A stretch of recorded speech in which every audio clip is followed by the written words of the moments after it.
In the early 2000s, the BBC had quite a lot of power cuts, and it sort of became a tradition. Seriously, it happened 3 years in a row. Here's the story. The day is Tuesday, 20th of June 2000. The Euro 2000s are literally just about to get underway, but first, you need to check in with your news, don't you? So, an hour before 6 PM, which is normally BBC One's 6 o'clock news, a power cut hits West London. Fire alarms at Television Centre are triggered, and the building is immediately evacuated. A skeleton crew stays on to keep services running, but BBC News' 24 output just continues as normal. At 6 o'clock, BBC News 24 joins BBC One. 6:15, approximately, Hugh Edwards apologises for the gloomy lighting and warns that he is about to go off air at any moment. For the rather gloomy lighting, we've got severe power problems here in West London, so if I disappear from your screens, you'll know why. In the meantime, we'll... 6:25, approximately, and the generator literally catches fire. What? The 6 o'clock news goes immediately off air during a Euro 2000 report. Passes Belgian border controls to...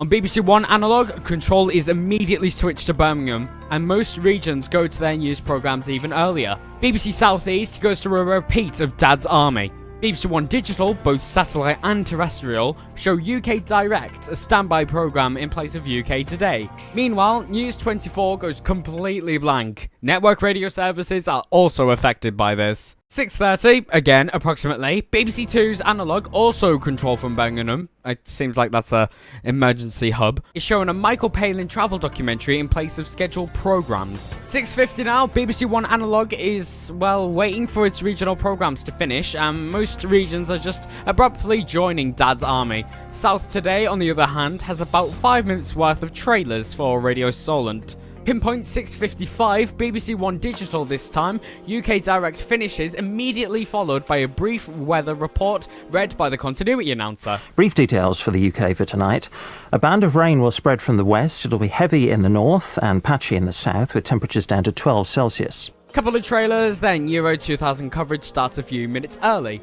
BBC One Analog, though, not quite that slick. Most regions, having just joined Dad's Army, abruptly switched to the Euro 2000 opening titles as per digital, but about 20 seconds late. It was clear to tell that analog and digital services literally had no clue what each other was doing. 7:35 now, we go to the BBC News 24 channel, where it's been quite a lot happening. BBC News 24, literally just when their bulletin was about to go back to normal, it completely went off air. Blank screen for over an hour, and it changes immediately to a widescreen test card W, which looks like this. There was text overlaid which covered the test card and even the opening titles, which means you can't really read anything. 8 o'clock exactly, BBC News 24 suddenly changes its output as it switches to BBC World, showing a recorded news bulletin from the studio. Taxation. Information on bank accounts. For the next hour, versions of BBC and recorded captions appear over the screen and, well, move everywhere. The source output is 4:3, but is cropped to 16:9, losing a lot of video. This is a pattern that's actually repeated in the years to come. 8:30 now, BBC Three, or back then, BBC Choice, Liquid News is a repeat of yesterday's programme. BBC News 24, BBC World are showing talking movies, during which News 24's output is switched to 14:9 in a 16:9 frame. It looks terrible. 8:55 now, talking movies ends, BBC World continuity is shown on BBC News 24, it's a mess. Their 10-second countdown clock is shown way too early, and the BBC World ident remains on screen for 45 seconds.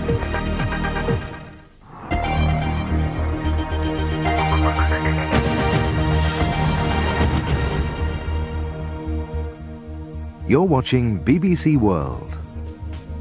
9 o'clock now, BBC News 24 continues simulcasting with BBC World, but now with a live bulletin read by Gavlin Essler from a makeshift studio at BBC's Westminster Centre. This is BBC News. Hello, I'm Gavin Essler. We're broadcasting from our Westminster studios because of power problems in and around BBC Television Centre in West London. At approximately 9:15, a report about the power cut is shown. 10 o'clock, about time. BBC One joins BBC News 24 and BBC World for the 9 o'clock news, presented by Michael from Westminster. BBC One shows it in normal 4:3 format, whilst News 24 continues in its horrid 14:9. 10:25, the 9 o'clock news finishes and the regions go to their late bulletins on BBC One. Newsroom South East has the opening music, but with no titles, just the news reporter looking very uncomfortable. 10:30 now, BBC Two's News Night is still presented from the 10 o'clock studio. By 11 o'clock, BBC World and BBC News 24 finally recovered.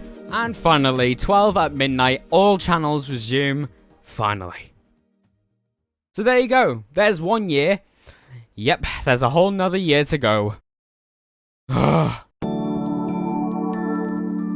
If you skip a year forward and skip 10 days, you would have got 2001's power cut as well.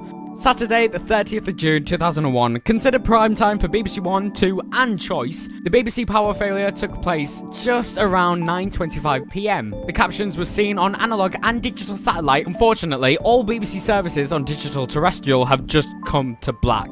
Normal service was resumed for analogue terrestrial and digital satellite viewers within around 20 to 25 minutes. There you go, there's 2001 for you. Not that much happening. Well, not much info due to how quickly it was resolved. So I guess there you go. There's 2000 and 2001's power failures for the BBC. Not that good. 2003's power failure, though, was quite spectacular, and I think I might do a video to that soon. Again, think. So sure, the BBC doesn't have that many technical failures anymore, but at least they've actually, managed their programming equipment. Thank God they don't have any more technical breakdown. This is BBC One. We apologise for the technical issues at the moment. Please do stand by whilst we try our best to not make another power cut. QLMB.